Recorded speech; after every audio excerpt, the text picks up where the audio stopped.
депутаты, сегодня у нас, как и повсюду в стране, одна из важнейших задач – это кардинальное повышение комфорта жилой среды.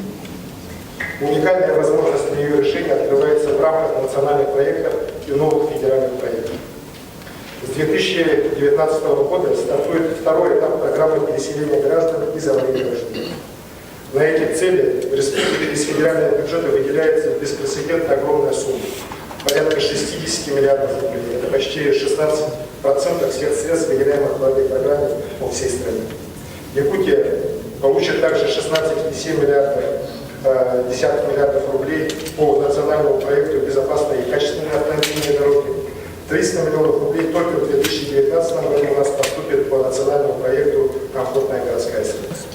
Синхронизация всех этих средств со средствами республиканского и муниципальных программ по благоустройству, модернизация жилищно-коммунального хозяйства должна дать ощутимое улучшение качества населенных пунктов всей по безопасности, по состоянию дорожной и инженерной инфраструктуры, по качеству общественных пространств и архитектурного окна.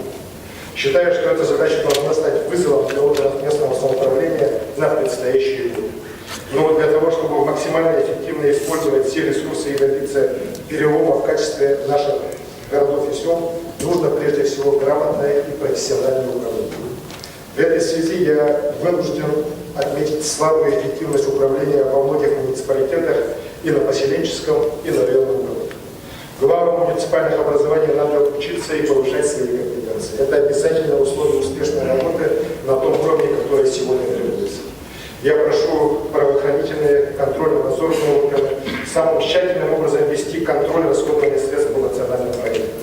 Нельзя допустить случаев халатности и разбазаривания, которые, к сожалению, были у нас в ряде районов на первом этапе по программе расселения аварийного жилья. Администрация главы и правительства также будет усиливать борьбу с коррупционными проявлениями. Такие факты у нас, к сожалению, есть. Проведены проверки и приняты меры воздействия в отношении 5 глав муниципальных образований и 14 депутатов представительных органов. Эта ситуация, конечно же, вопиющая и недопустима.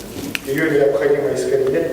Только открытость власти и доверие жителей позволит объединить усилия и ресурсы всего общества, чтобы преобразить этот мир.